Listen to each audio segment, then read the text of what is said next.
প্রিয় শিক্ষার্থী বন্ধুরা, তোমরা যারা পঞ্চম শ্রেণীতে পড়ো, আজকে তোমাদের জন্য আমি করে দেখাবো অধ্যায় 4 এর। তোমরা এক এক করে সবকিছু দেখবে। আমি প্রথমেই বলছি। 1 নং-এ বলেছে 9 কে 7 দ্বারা গুণ করলে গুণফল 80 হয়। এগুলোকে গাণিতিক বাক্যে প্রকাশ করো এবং গাণিতিক বাক্য না খোলা বাক্য সেটা শনাক্ত করো। তাহলে প্রথমে আছে 9 কে 7 দ্বারা গুণ করলে 80 হয়। 9 কে 7 দ্বারা গুণ করলে 80 হয়। আমাদের বের করতে হবে এটা গাণিতিক বাক্য না খোলা বাক্য। গাণিতিক বাক্য কোনটি, খোলা বাক্য কোনটি, এ নিয়ে আমার একটি ভিডিও আছে। তোমরা চাইলে সেই ভিডিওটি দেখে আসতে পারো আই বাটনে ক্লিক করে, অথবা এই ভিডিওর ডেসক্রিপশন বক্সে আমি ওই ভিডিওর লিঙ্ক দিয়ে দিব, তোমরা দেখে নিতে পারবে। তার আগে বলি, সবাই আমার চ্যানেলটি সাবস্ক্রাইব করবে, কারণ তোমাদের সাবস্ক্রাইব ভিডিও বানাতে উৎসাহ দিবে। এখন আর বেশি কথা নয়, আমরা এটাকে সমাধান করব।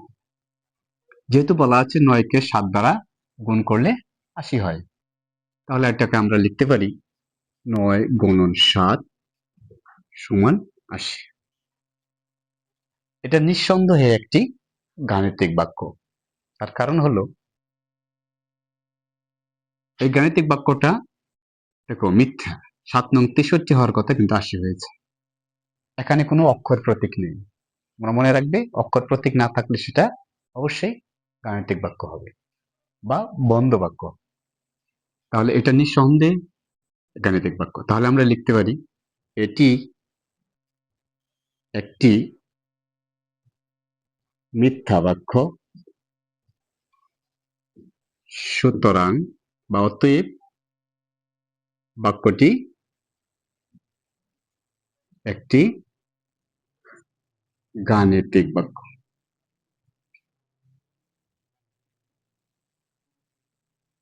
এরপরে আমরা 2 নম্বর দেখি কি বলেছে।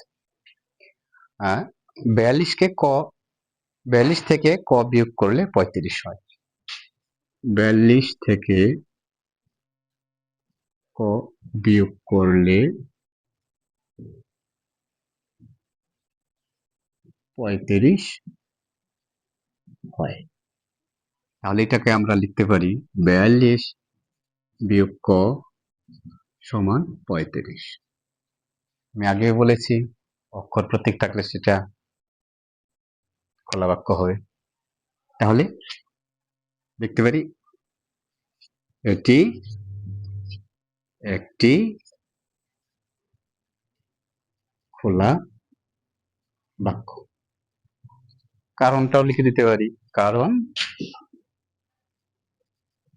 এই বাক্যতে অক্ষর প্রতীক আছে। এরপরে আমরা 3 নম্বরটা দেখছি।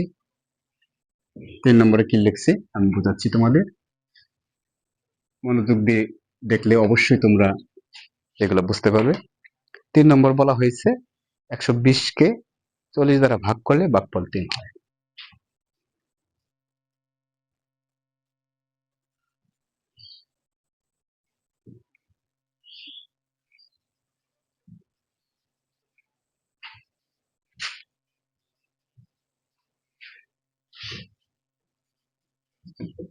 তাহলে আমরা এটা লিখতে পারি 120 ভাগ 40 সমান 3। হ্যাঁ, এটি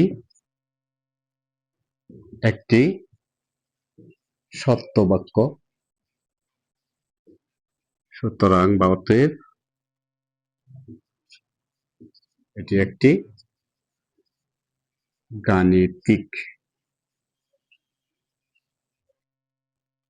বাক্য। তাহলে নিশ্চয়ই তোমরা 1 নং-এর যে সমস্যাগুলো রয়েছে তোমরা নিশ্চয়ই বুঝতে পেরেছো। এবার আমি যাব 2 নম্বর, আমি তোমাদের পঞ্চম শ্রেণীর এই গণিত বইয়ের অনুশীলনী 4 এর থেকে সবকিছু সমাধান করে দেব। 2 নং বলা আছে, নিচের খোলা বাক্যগুলোর অজানা প্রতীকের মান বের করো যেন বাক্যগুলো সত্য হয়। 1 নম্বর দেওয়া আছে, একটি ত্রিভুজের ক বাহু আছে।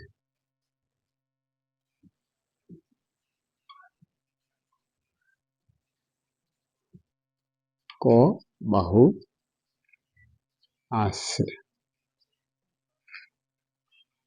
আমাদের কি করতে হবে? অজানা সংখ্যাটি নির্ণয় করতে হবে এবং বাক্যগুলো যাতে সত্য হয় এরকম মান বের করতে হবে। আমরা জানি একটি ত্রিভুজের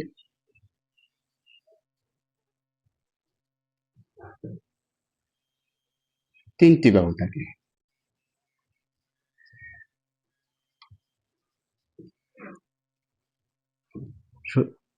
অতএব আমরা লিখতে পারি 1 গুণন ক সমান 3, বা এই 1 দিয়ে যে কোনো সংখ্যার গুণ করলে ওই সংখ্যাটাই হয়। সুতরাং ক কে গুণ করলে কই হবে, খ কে গুণ করলে খই হবে। তাহলে 1 দিয়ে ক কে গুণ করলে ক হবে 3, তাহলে ক এর মান 3 এবং বাক্যটি সত্য। 2 নম্বরটা হলো, ক টাকার জিনিস কিনে 50 টাকা দিয়ে 23 টাকা ফেরত নিল। তাহলে ক টাকার জিনিস কিনে 50 টাকা দিয়ে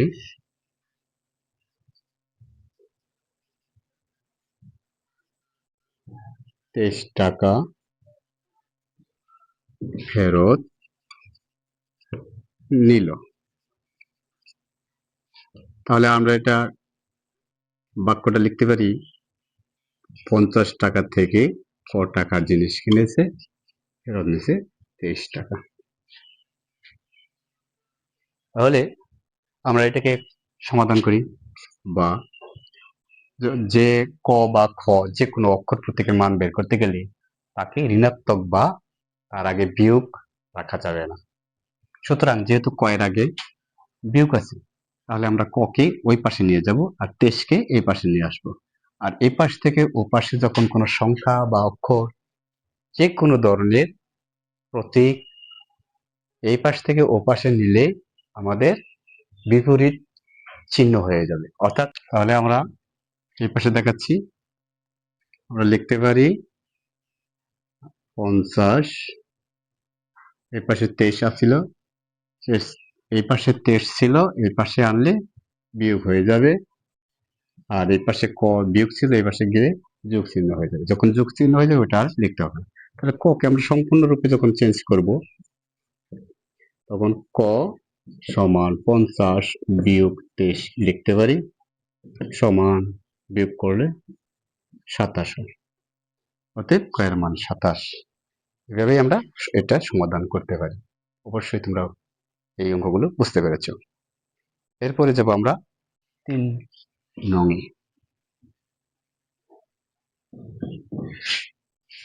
3 নং তোমরা দেখতে পারবে বর্গাকৃতির কিছু কাগজ আছে যার একটি বাহুর দৈর্ঘ্য ক সেন্টিমিটার।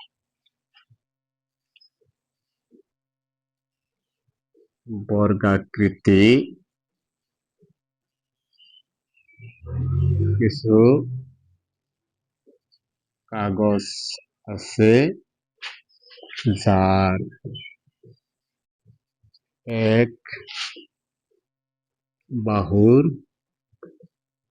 দৈর্ঘ্য ক সেন্টিমিটার। এগুলো দেওয়ার পর তোমাকে করতে বলছে বর্গাকৃতি কাগজটির পরিসীমা কত।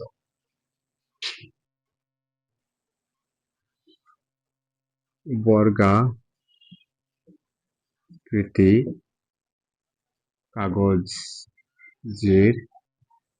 কাগজটির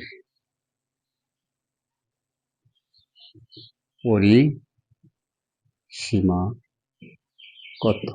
এটা জানতে হলে তোমাদের অবশ্যই পরিসীমার সূত্রটা জানতে হবে। আমরা জানি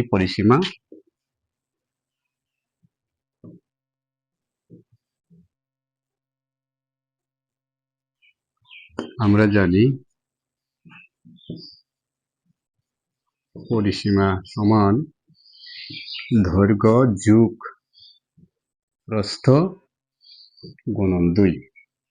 তাহলে দৈর্ঘ্য ক সেন্টিমিটার, কারণ বর্গের দৈর্ঘ্য এবং প্রস্থ সমান, তাহলে প্রস্থ ক সেন্টিমিটার গুণন 2। ক আর ক যোগ করলে 2ক গুণন 2, 2 দিয়ে গুণ করে 4 ক।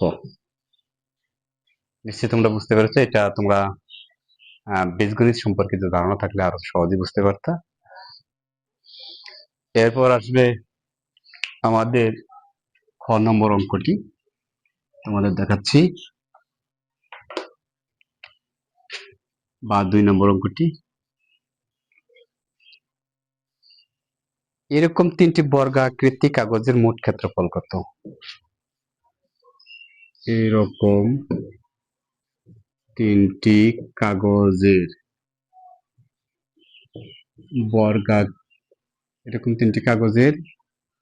ক্ষেত্রফল কত?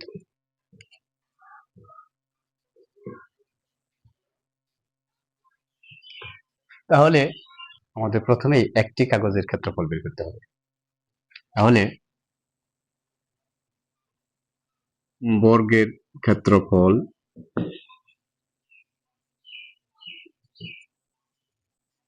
সমান এক বাহুর দৈর্ঘ্য গুণন এক বাহুর দৈর্ঘ্য। আর এখানে আমরা লিখতে পারি, যেহেতু এক বাহুর দৈর্ঘ্য ক সেন্টিমিটার, তাহলে লিখবো আমরা ক সেন্টিমিটার গুণন ক সেন্টিমিটার। ক আর ক গুণ করলে ক স্কয়ার, আর সেন্টিমিটার সেন্টিমিটার গুণ করলে বর্গ সেন্টিমিটার। এটি একটি কাগজের ক্ষেত্রফল। তাহলে তিনটি কাগজের ক্ষেত্রফল সমান স্কয়ার গুণন 3 বর্গ সেন্টিমিটার। তাহলে আমরা গুণ করলে লিখতে পারি 3 স্কয়ার বর্গ সেন্টিমিটার। একটু জটিল, কিন্তু যারা একটু জটিল, তবে মনোযোগ দিয়ে দেখলে অবশ্যই তোমরা এগুলো করতে পারবে। এরপরে যাব আমরা গাণিতিক বাক্য সত্য করার জন্য ক এর মান নির্ণয়। ক এর মান নির্ণয় করব। প্রথমে আছে ক যোগ 9 সমান 15।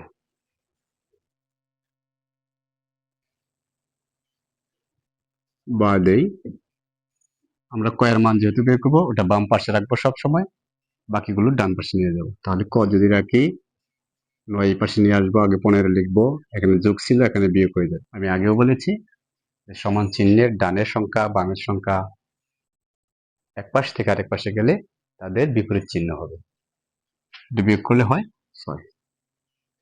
নম্বর 2, ক বিয়োগ 12 সমান 25। ক বিয়োগ 12 সমান 25। তাহলে আমরা লিখতে পারি ক সমান 25, বিয়োগ ছিল যোগ হয়েছে 12, যোগ করলে হবে 37। 3 নম্বরটা আমরা লিখতে পারি 2 গুণন ক সমান 22।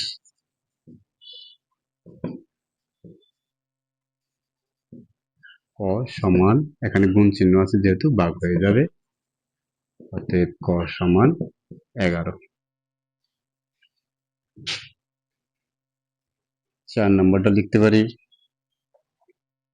ক ভাগ 8/7।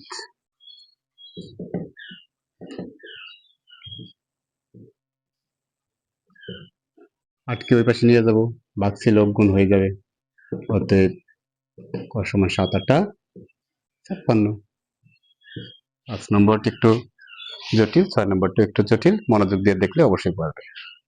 7 গুণন প্রথম বন্ধনী 8 যোগ ক সমান 63, বা আমরা 7কে আগে ওই পাশে নিয়ে যাবো, তাহলে 8 যোগ ক থাকবে 63, গুণ ছিল এখানে যে ভাগ হবে 8 যোগ ক 7 নং 63 9, ক কে এই পাশে রাখলে 8কে ওই পাশে নিয়ে গেলে যোগ ছিল বিয়োগ হবে, অতএব ক সমান 1। এরপর দেখাচ্ছি তোমাদের আমি সর্বশেষটা,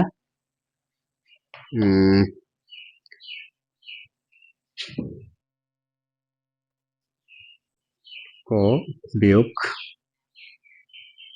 4 প্রথম বন্ধনী ভাগ 6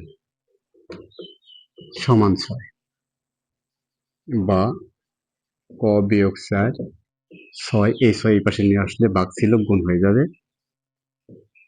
ক বিয়োগ 4 6 6 36 হবে, বা ক সমান 36, এখানে যোগ বিয়োগ আছে 4 এর আগে, তাহলে এটা যোগ হয়ে যাবে, অতএব ক সমান 40। শিক্ষার্থী বন্ধুরা, তোমরা একটু মনোযোগ দিয়ে দেখো, কারণ এটা তোমরা যদি মনোযোগ দিয়ে দেখো তাহলে সম্পূর্ণরূপে ভালো করে বুঝতে পারবে। এরপরে আছে সর্বশেষ একটি অঙ্ক, যেখানে অপশন আছে আবার 3টে। ক প্যাকেট বিস্কুট এবং 1 বোতল পানির মূল্য একত্রে ক টাকা, 1 প্যাকেট বিস্কুট এর মূল্য 18 টাকা এবং 1 বোতল পানীয়ের মূল্য 12 টাকা। আমি ভিডিও দীর্ঘ হয়ে যাবে, লম্বা হয়ে যাবে, এই কারণে প্রশ্নটা লিখছি না, তোমরা বইতে মিলে নিও। আমি ক সমাধান করার চেষ্টা করছি। ক নম্বরে বলা হয়েছে ক এবং খ এর মধ্যে সম্পর্কে একটি গাণিতিক বাক্য লেখো। দেখো বলা আছে ক প্যাকেট বিস্কুট এবং 1 প্যাকেট বিস্কুটের মূল্য 18 টাকা, তাহলে আমরা লিখতে পারি 1 প্যাকেট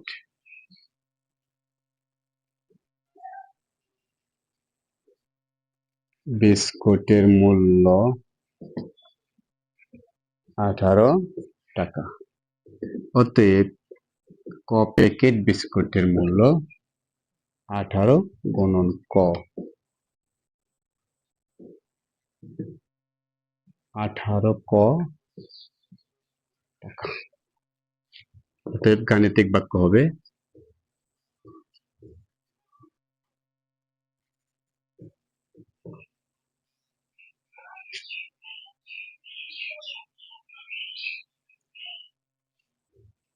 18 ক যোগ 18, অর্থাৎ ক প্যাকেট বিস্কুট 1 বোতল পানীয়ের মূল্য 12 টাকা, এটা হবে খ এর সমান।